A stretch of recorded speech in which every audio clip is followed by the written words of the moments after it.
What's up, you team of bad savages? My name is Tom and today I'm gonna react to a week in the life of a US president. Guys, also if you wanna support the channel and help it grow faster, you can become a sponsor of this channel. You're gonna get special badges and gifts. So let's go down to the video. The alarm rings, the president wakes, and the shades pull back to reveal an unseasonably warm Monday morning in Washington, D.C.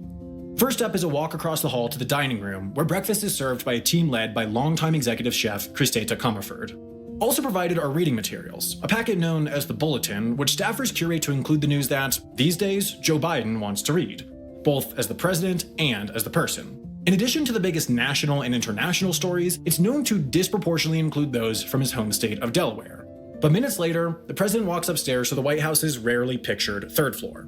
Nestled on its northeast corner is a small workout room where he starts his days by working out with trainer Drew Contreras, one of the many returnees from the Obama administration. Quick shower, quick For sure, president needs to work out. There's no way around it. You need to keep it, like all together, because workout helps your mind to be clearer, right, and feel better overall. Change, and it's 9 a.m. Time for the commute downstairs and across the West Colonnade to the fabled Oval Office. $755,580,000 is dedicated to running the presidency in 2023. Even excluding attributable costs borne by other areas of government, and despite sitting at its lowest in years, this figure translates to $2,070,079 a day, $86,254 an hour, or $3,593 per minute, meaning spread out evenly, before the president even arrives for work, the American taxpayer has paid $750,000 for the job that day. An eye-popping sum, but one that could be worth it depending on what happens with the rest of the day. The most crucial role of the president is as the go-to when big decisions need to happen quickly.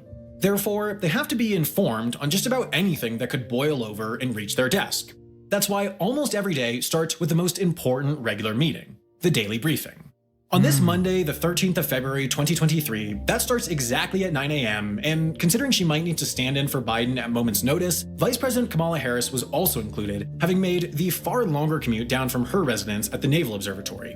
The central document of these meetings is prepared by the major American intelligence agencies, summarizing what they think the president should know, and so it's been described as the, quote, most highly sensitized classified document in the government. Clearly then, there is zero chance the public can legally view any from any time recently, but the CIA did declassify some, the most recent of which from January 20th, 1977, the final day of the Ford administration. It starts with a summary of protests against rising food prices in Egypt and the dramatic effect it was having on President Anwar Sadat's popularity. This intelligence proved accurate. He was assassinated 4 years later. Next is coverage of stalling peace talks on Cyprus, a still classified section about West Germany and France, news about an upcoming trip by Soviet leader Podgorny to India, stalled price negotiations within OPEC, a trip cut short by Yugoslavia's president, and finally a status update on tensions in Benin. Everything is under control, guys. Every aspect, every big moves of leaders of the world, it's looked after, so it's wild. I would never think about that.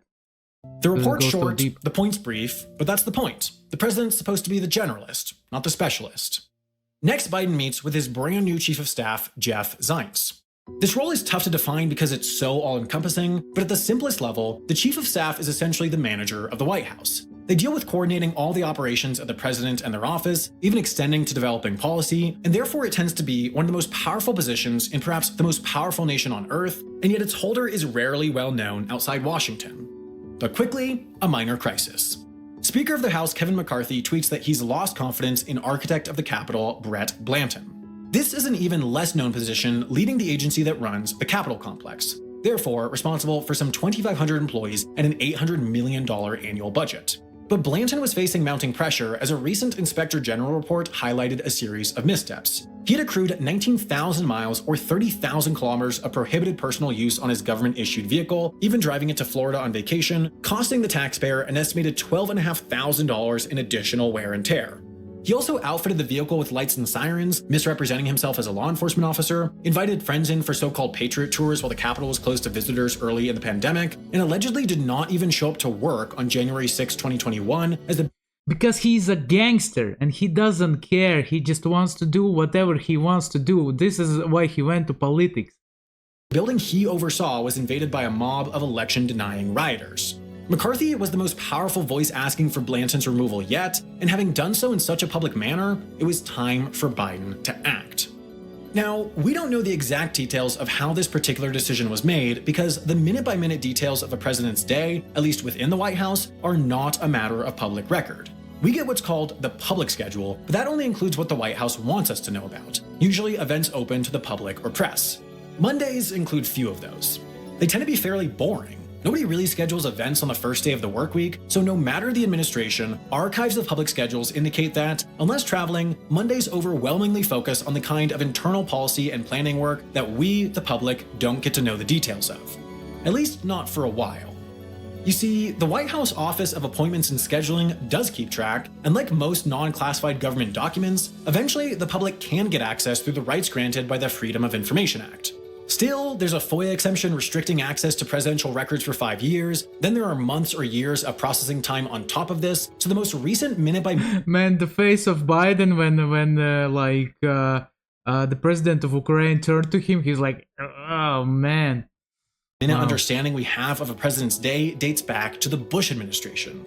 On a similar boring Monday in February, Bush, a notoriously early riser, arrived at the Oval Office by 6:58 and immediately jumped into a series of meetings with his inner circle before his 8 a.m. daily briefing. After was another quick huddle before loading onto Marine One for a quick flight over the river to Mount Vernon for a ceremony commemorating the 275th birthday of George Washington, and then the president was back in the Oval Office just 75 minutes after stepping out. The rest of the day was a continued cascade of calls and conversations, the most exciting of which a 90-minute conference with the Prime Minister of Australia, potentially in relation to the day's announcement that the country would send additional troops to Iraq. Finally, the Monday wrapped with a small event, a screening of the movie Amazing Grace to commemorate Black History Month, before the president finished with dinner in the diplomatic reception room at 6:37 p.m. February 13th, 2023 likely looked rather similar for Biden. Just a succession of short, unscheduled meetings with key administration officials, largely in preparation for the rest of the week, with the exception of making a decision on what to do with the architect of the Capitol. That clearly happens quickly because by 3 p.m., it's announced. Biden fires Blanton. Finally, the last... Anybody of you guys know what is happening in Capitolium? Why this building is built for? Maybe you could provide me some information on that. And also, don't forget to like, subscribe, click the bell for notifications. Task the public knows about is a 4:30 call to Colonel Paris D. Davis, informing him that, after decades of waiting, he would be awarded the Medal of Honor for heroism in the Vietnam War. As usual, the president returned to his residence by 7 p.m., finishing the day with dinner and a read of a collection of 10 letters his staff selected out of the countless more sent to him by the general public. An unexceptional finish to an unexceptional Monday. The rest of the week, however, would lead up to perhaps the most exceptional day of his presidency. Tuesday, slightly busier. It begins with a daily briefing and a call to Indian Prime Minister Narendra Modi to celebrate the day's announcement that flag carrier Air India would purchase over 200 American-made Boeing aircraft. Elsewhere in the West Wing, press slowly amble in. The White House originally told them to arrive at 7 a.m., but in the early hours of the morning, their call time was pushed to 9:30. While we can only speculate, perhaps the administration wanted them on hand when the month's inflation report released at 8:30, but then decided it unnecessary after a tip-off that the numbers would prove rather negative for the president. Inflation wasn't slowing as fast as they'd hoped, so there was no reason to amplify the news with a surprise presidential statement, for example. But there was still plenty for the press that day, and considering the demand for access to one of the most powerful people on Earth, there's quite a system to manage newsmaking at the White House. I just want to say that I wouldn't like to be a president of USA. I mean, I know this is the pinnacle of the power, but still, it's so hard job, man. It's so mentally destructive. I mean, it's hard. It's hard. 3 main areas are dedicated to the press: the briefing room, the press corps offices behind, and the so-called Pebble Beach. This is a section of the North Lawn where about 24 television networks have a near permanent setup for live shots. If you've seen a report from the building, it was probably filmed here as the White House essentially requires it, no longer allowing crews to trample the lawn as they did in decades before. Now, these journalists are collectively represented by the White House Correspondents Association. While they have no codified rights, by tradition and in recognition of their power in shaping the public image of a president, the White House awards the association the role of managing press access to the facility. But considering there are thousands of association members, decisions need to be made as to who gets access to what based on the practical limitations of space and time. For example, it would be entirely impractical for the entire press corps to travel with the president at all times, but some of the press needs to be with the president at all times. If not, we would not have as confident an understanding about how unexpected events like 9/11 or the attempted assassination of Ronald Reagan played out from Bush or Reagan's perspectives. So each day, top association members take turns to compose a smaller 13-person press pool, typically composed of a collection of a few wire reporters and photographers, a TV correspondent and crew, a radio reporter, and a print journalist. The wire reporters and photographers provide content for their subscribers, which, in the case of AP and Reuters, is essentially every news organization, while the print journalist is tasked with writing pool reports for the day, which instantly go out to a massive email list. Tuesday's designated pool reporter was Shirish Date from the Huffington Post, who first informed everyone that the pool was in their vans at 12:26, waiting to roll out in their motorcade with the president. Waits in vans are a constant for the press pool, as motorcades assemble long before a president is ready to depart, and today's totaled almost an hour, as the next report indicated the president walked into his limo at 1:21 p.m. With the knowledge of their departure, anyone at the destination knows to get ready if they want to film the motorcade's arrival. Further reports circulate who's riding with the president, who he took photos with, and then a 2-minute warning informing recipients to get ready for Biden's remarks. This is mad. You are always under cameras. You are always under pressure. One wrong word to the press, and you're done, basically. I know that Biden did it before, like wrong words before the camera, right? So it's hard, man. And for a person in his age, it's even harder because he's barely holding on, So man, my props to the guy, man. A reporter watching back at the White House briefing room, or a TV director waiting to cut to a live shot of the speech. Essentially, the moment the speech ends, another report goes out summarizing it, including one of the most crucial elements: color.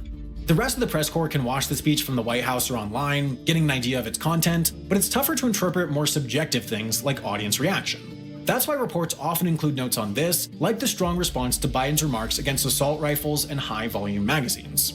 The Corps even gets information on Biden's outfits, like this note that he was wearing his trademark aviator sunglasses stepping out of his limo upon return to the White House. But quickly, the travel pool scrambles to the West Wing as the day's briefing is about to start. Now, given the question and answer format, where reporters sit matters. The further forward, the more likely they'll get called on. The front seats also give a better shot talking to the broadcast cameras at the back. Even just getting a seat at all is a big deal in that it guarantees access to the room even on the busiest days and bestows the right to use the offices to the rear. That's why the Correspondents Association has to decide who most deserves one, and therefore the seating chart essentially acts as a year-by-year ranking of the prominence of various media organizations. In 2008, city papers like the LA Times, Chicago Tribune, and Houston Chronicle took up seats in the rear. As the economics of print grew more challenging, and therefore budgets increasingly excluded a White House correspondent, these seats started to get filled by digital outlets like the Daily Beast or BuzzFeed. Today's chart includes more outlets than ever as publications have begun the practice of splitting seats, allowing them to trade off days. The prime seats in the first and second rows have stayed consistent through the years, still fully dedicated. Yeah, in my opinion, the first seats are always the main medias who are long time in the game. First of all, second of all, they are pushing the right agenda, in my opinion. So yeah, of course they cannot be replaced. To legacy media organizations like CBS, the AP, ABC, and NPR. Shortly after the briefing concludes, the pool reporter calls a lid, essentially communicating that the White House has no more planned public appearances by the president or their representatives that day, and therefore that reporters can head to the office or home without worry. Wednesday was more of the same. Internal work, a trip to Maryland for a speech on the economy, then an early 3:50 p.m. lid. Thursday, a little more. At 9 a.m., the president boards Marine One for a short 13-minute flight to Maryland's Walter Reed Medical Center for his annual physical. According to a letter released later that day, Biden was recovering well from his COVID infection in 2022, had occasional issues with gastroesophageal reflux, exhibited a notably stiffened gait compared to before his foot fracture in 2020, and had a few other minor issues, but in all was a, quote, healthy, vigorous 80-year-old male who is fit to successfully execute the duties of the presidency. The president returns to the White House at 12:26, and quickly after, a pool report goes out informing the press that finally, after days of pressure, he would address the spate of recent shootdowns of unidentified aerial objects above the US. Once that was done, at 5:15, the president delivers remarks to open a screening of the movie Till in the White House's theater in commemoration of Black History Month. And listen, they have even a theater in the White House, man. I think they have everything over there. with that, a lid was called at 5:30, finishing a relatively busy day leading up to an incredibly busy weekend. By Friday, February 17th, the week was winding down. Without any public availability on the docket for the day, any news coming from the president's office came in the form of press releases. Then, at 3:18 in the afternoon, a press lid. Oddly though, for a light day and a weekend without work travel, the Bidens decide to stay in DC rather than making their regular weekend retreat to Delaware.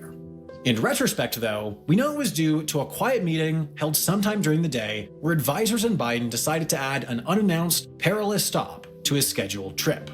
Despite an impending departure, the Bidens made the most of their Saturday in the city. The two attend Mass at Georgetown, then take in the National Museum of American History. Closing the night, they head to dinner at the Red Hen, a trendy restaurant in a trendy area, but the image effect they might have hoped for was overshadowed by the internet debate they set off by both ordering the same dish. By 8 p.m., they're back at the White House. For the president, though, the night had just begun. It's 3:30 a.m.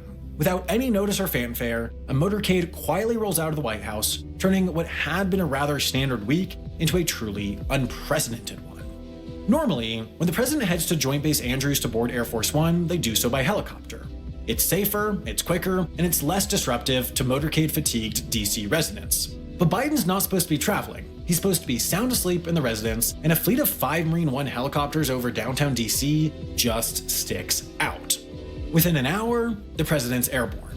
Accompanying him is an unusually small traveling party composed of 3 aides and advisors, a security detail. Also, guys, I have a video about Air Force One, right? You can check it out below the video. A medical team, and just 2 journalists. Not only is the press pool for the trip unusually small, with only the Wall Street Journal's Sabrina Siddiqui and the AP's Evan Vucci aboard, the reporting's also on delay as each handed over their cell phones upon arrival. While abnormal, there is some precedent here. For the sake of image and morale, presidents have often made trips to active war zones. Typically, these are kept under wraps.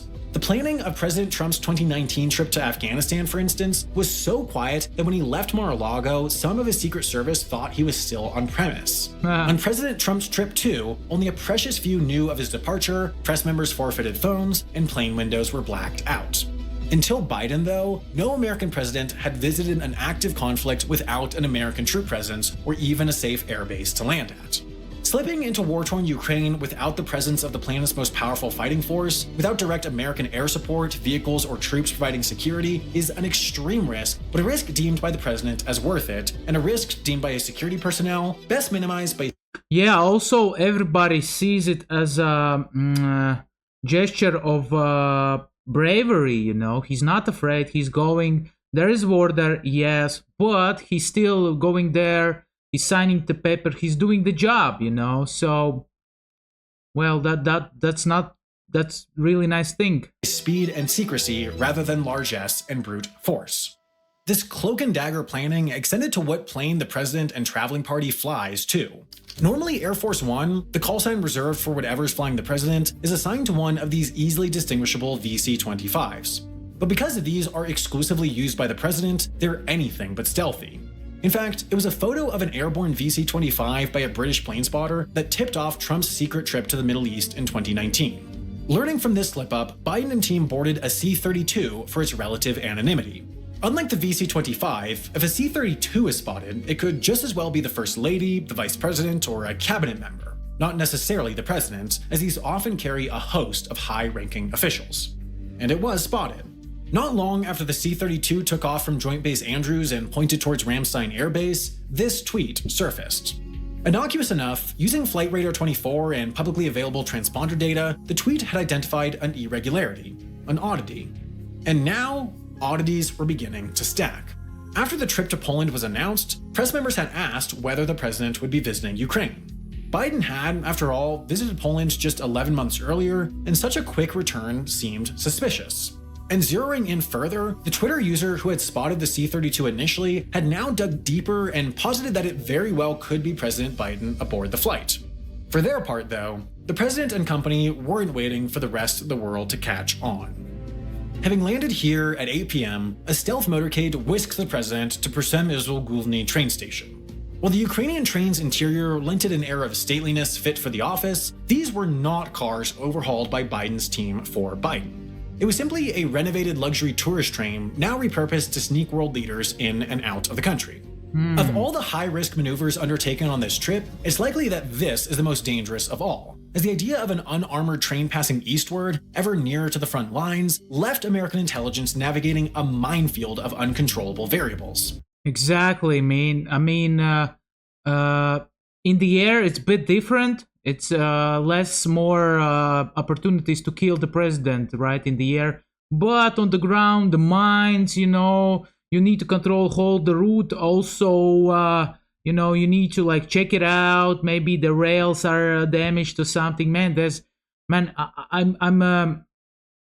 just saying props to the security. Man, the planning probably was very good if nothing happened. In the weeks and months prior, this discomfort was made evident as White House planners pushed for safer, more predictable alternatives, like Biden and Zelensky meeting somewhere along the border or in the western city of Lviv, farther from active conflict and nearer to potential intervention. While the exact security detail and contingency planning is still unknown, we do know that the White House did communicate the trip to Russia ahead of time and that 3 separate American surveillance aircraft tightly looped overhead as the president crossed the border. Sunday is now Monday as the 10-hour, 400-mile, 650-kilometer journey comes to an end in Kyiv. After a briefing to refresh the president on the city's history, Biden steps aboard a modified white Toyota Land Cruiser. What was a secret is no more, as streets across the heart of Kyiv close to traffic and speculation hits fever pitch. Some 30 hours since his last sighting by the press, and after 24 hours of travel, the president pops up nearly. I love the hat of the guy. It was very nice. Just I want you guys to check it out. Close to traffic and speculation hits fever pitch. Some 30 hours since his last sighting by the press, and after 24 hours of travel, the president pops up nearly 5,000 miles or 8,000 kilometers away from the White House. All for this: a public embrace of President Zelensky, a statement, a laying of a wreath at the Wall of Remembrance, and a quick stop at the US Embassy. Within 5 hours, he's already back on the train, heading towards the border, reading briefs, and preparing for tomorrow. This is crazy. Before even completing a trip that will be remembered in history books centuries on, it's already on to the next task. More motorcades, more meetings, and more handshakes. The executive branch understands the power of minor yet regular action. Each day in their daily briefing, the president learns a small amount about an ongoing issue, and as that sums up over the days, weeks, and months, they become one of the most informed people in the world on that subject.